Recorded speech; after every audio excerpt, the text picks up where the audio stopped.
Ich war ja noch ganz klein, ich war ja 4 Jahre alt und meine Oma und ich, wir waren ein heißes Team auf der Flucht. Meine Oma war 72 und ich war 4. Und meine Oma hat mich durch halb Ostpreußen auf einen Schlitten gezogen, weil meine Eltern verloren gegangen sind. Meine Familie war auf einmal nicht mehr da, weil die andere Wege einschreiten mussten.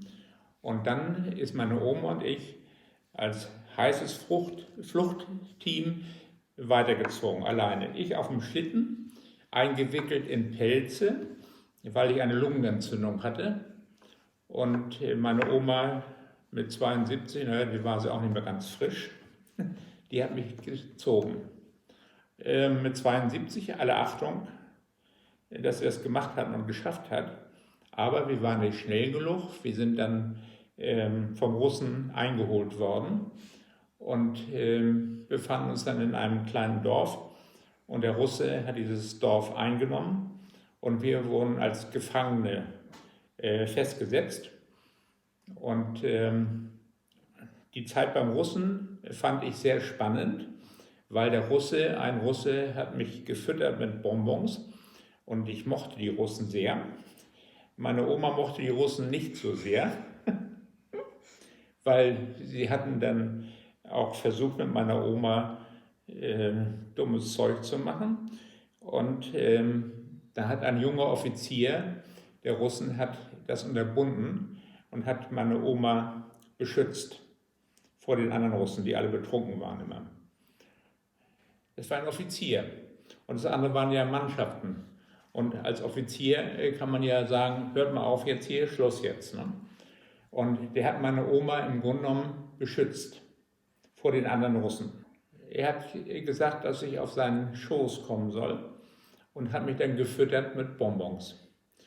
Diese Bonbons habe ich bis zum Ende der Flucht noch bei mir gehabt, so viele waren das, in einer beigen Tüte, das weiß ich noch. Ja, und dann ist dieses Dorf wieder von deutschen Soldaten befreit worden. Und ich weiß noch, dass ich in einem Schlafzimmer stand und habe mich festgehalten an einem Bettgestell. Und während dieser Rückeroberung des Dorfes schlug eine Kugel in das Bettgestell ein. Das weiß ich noch. Die ist irgendwie von Deutschen oder von Russen abgefeuert worden, aber ich weiß nicht, woher die kam. Jedenfalls, ich habe mich festgehalten an dem Bettgestell und die Kugel schlug in das Bettgestell ein, direkt neben mir. Ja.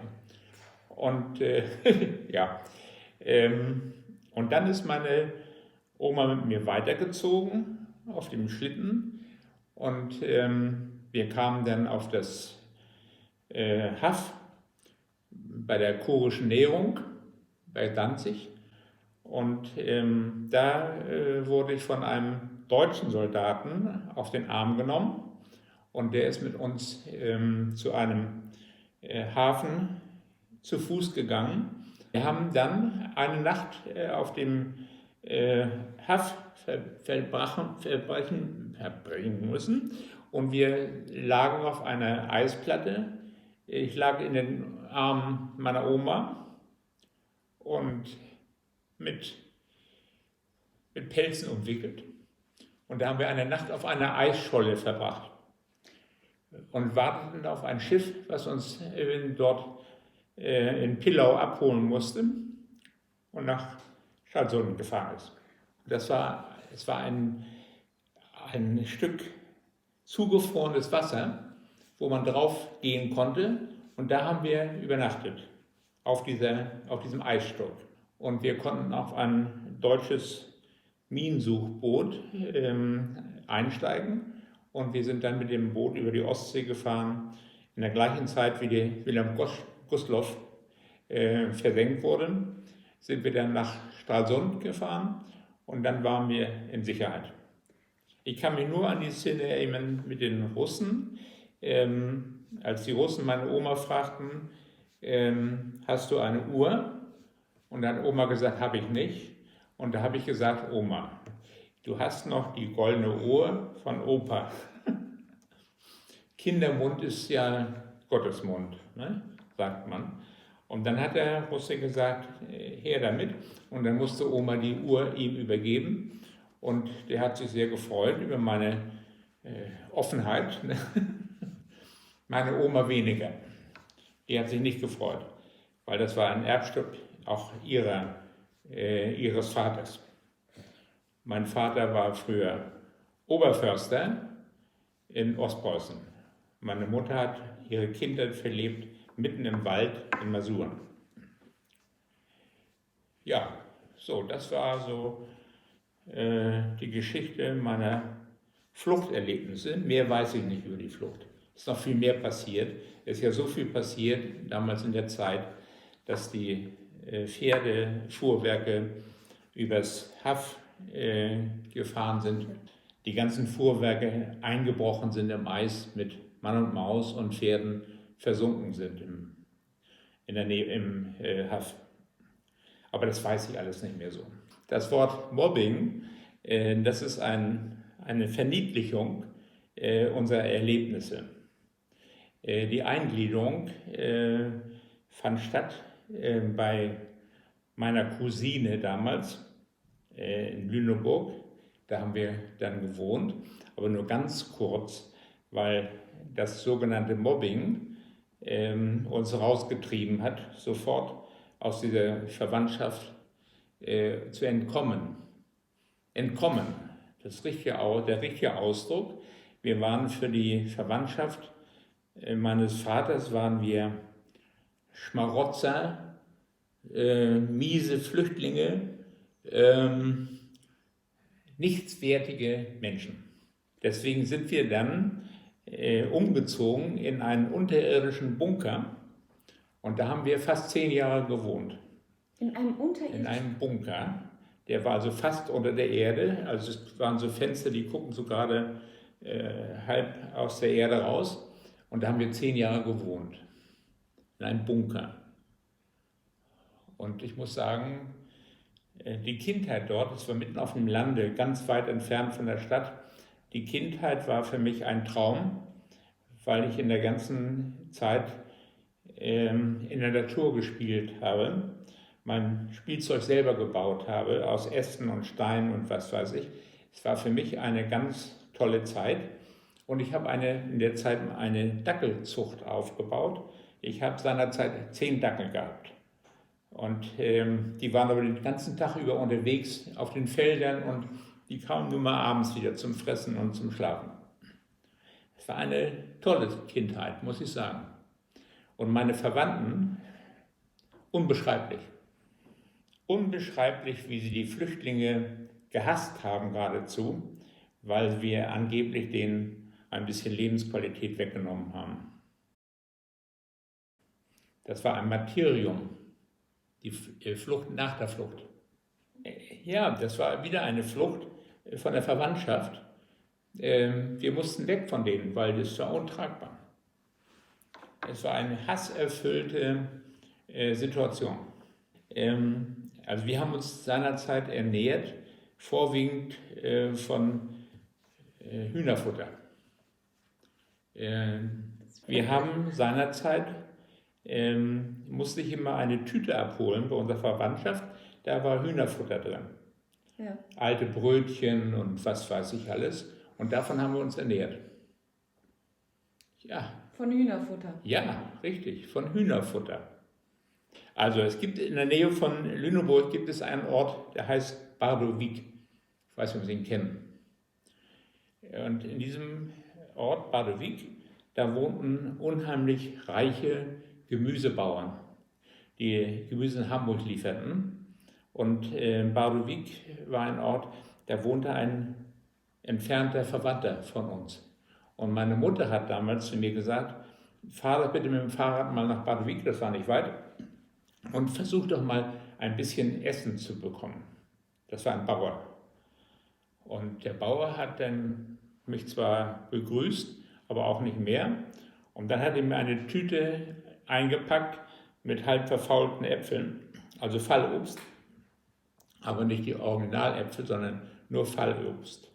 Und damit bin ich dann nach Hause gefahren. Und das war ein tolles Essen für uns. Fallobst. Ja.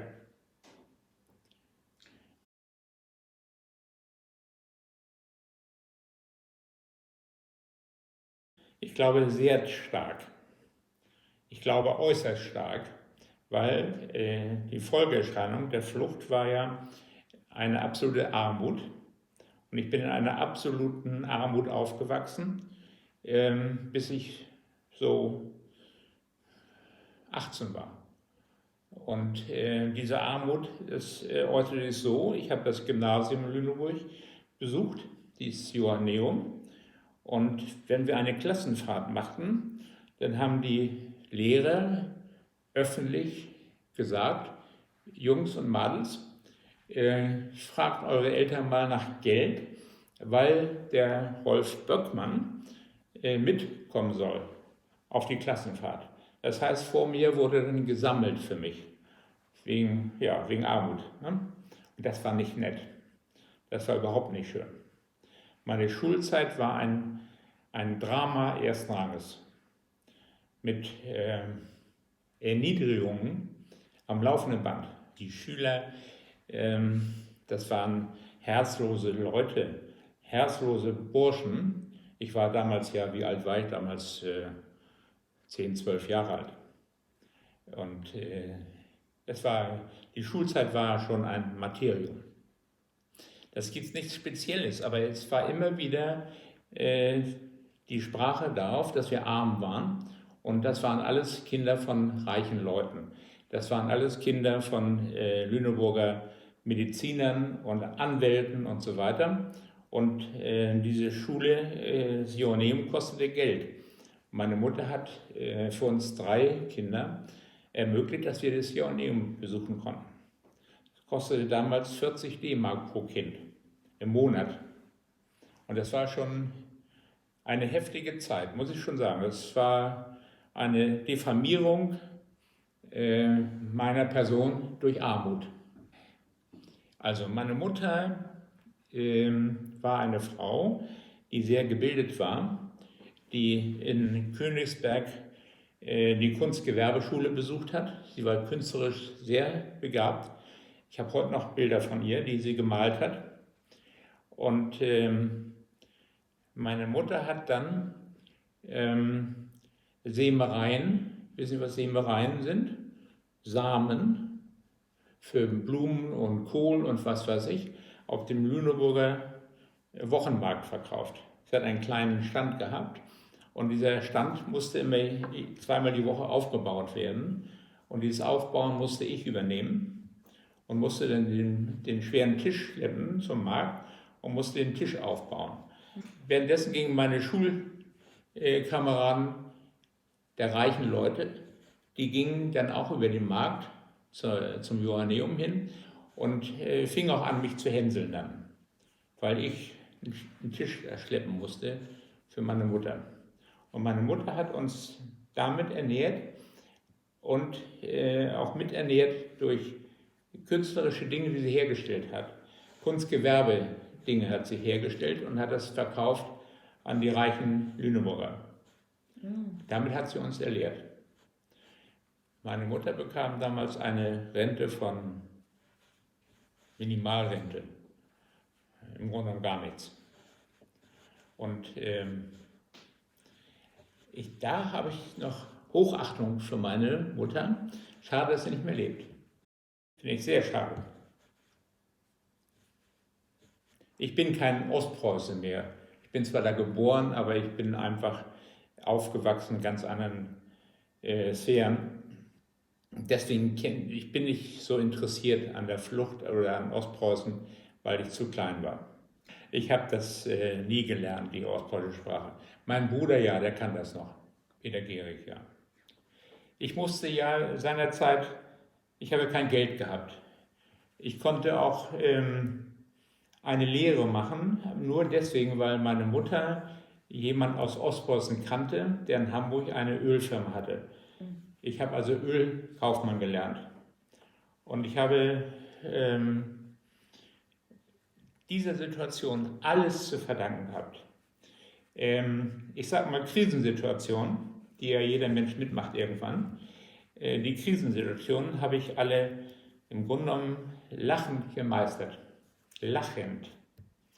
Ich war an sich ein erfolgreicher junger Mann. Mit 28 war ich Niederlassungsleiter eines Ölkonzerns und mir unterstanden 120 Tankstellen.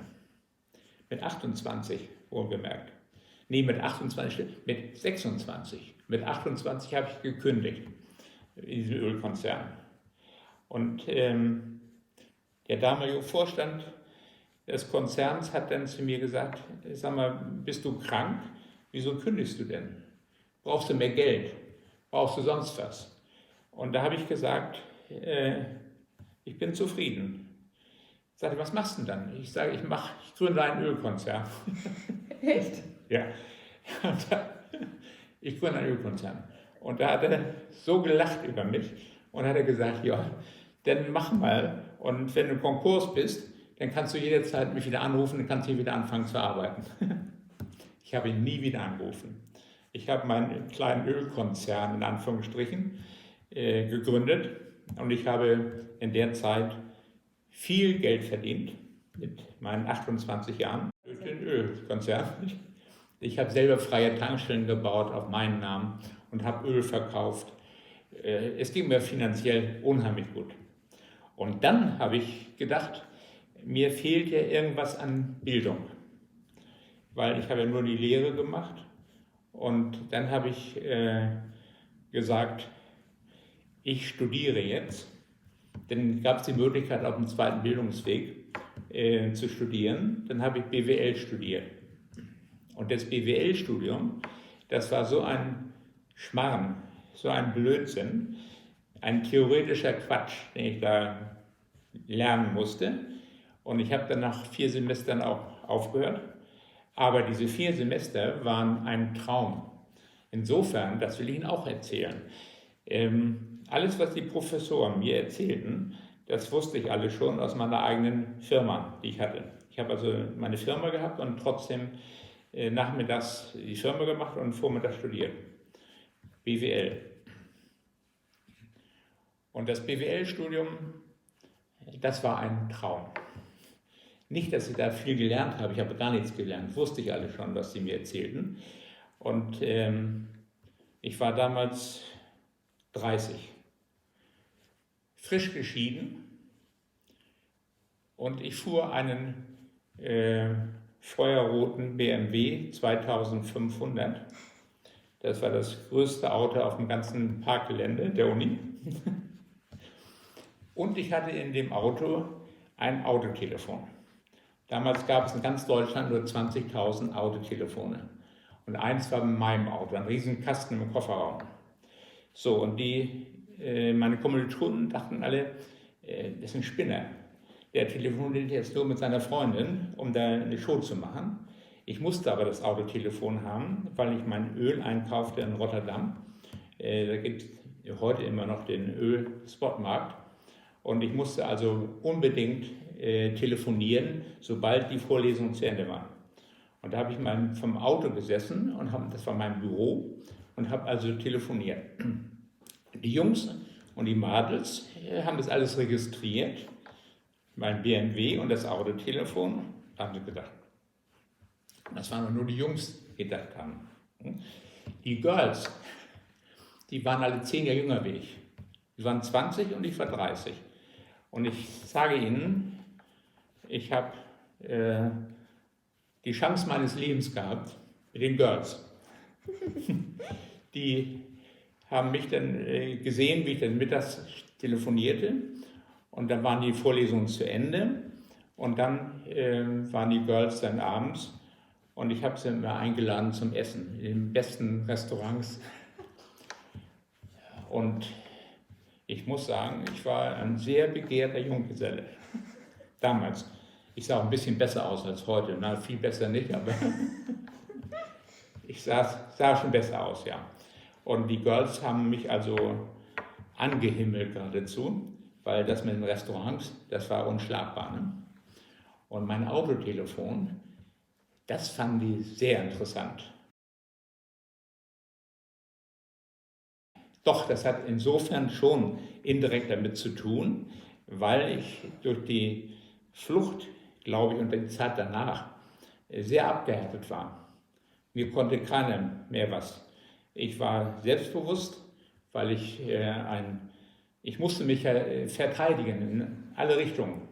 Bei meinen Freunden, bei den reichen Leuten in Lüneburg, ich musste mich nur verteidigen. Und es hat mich hart gemacht. Und insofern war die Flucht oder mein Leben danach für mich sehr entscheidend, muss ich sagen.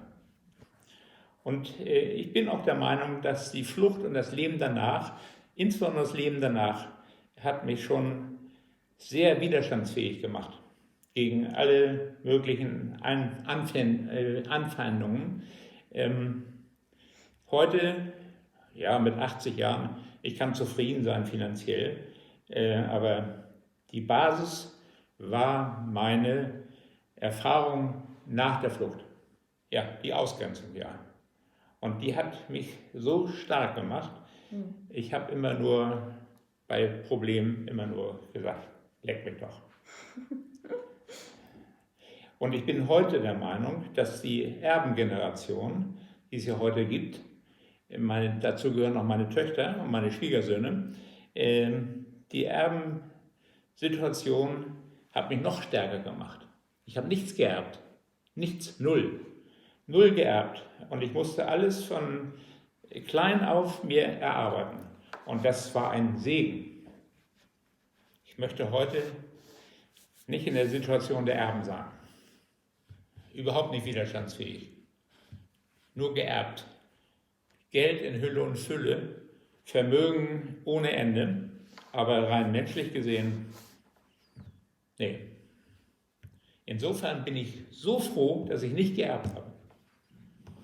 Also ich muss Ihnen sagen, mein Leben war ein einzigartiges Glück. So empfinde ich das. Und ich habe ja durch das Geldverdienen auch die Möglichkeit gehabt, dann auch sehr viel im Ausland zu arbeiten. Und die Aufenthalte im Ausland, auch mit Frankreich, Frankreich weniger, doch meine Freundin war in Nizza, hat sie studiert. Nein, aber es hat mein Leben geformt. Und ich muss Ihnen sagen, ich bin ja, wenn man selbstständig ist und sich durchboxen muss, dann hat man auch Situationen, wo andere Leute an mein Geld wollen. Konkurrenten, die einen schlecht machten auch im Geschäftsleben. Aber es hat mich alles nicht interessiert. Also ich bin glücklich reich geworden. Na, reich, ja, doch einigermaßen, ja. Aber es war ein glückliches Leben.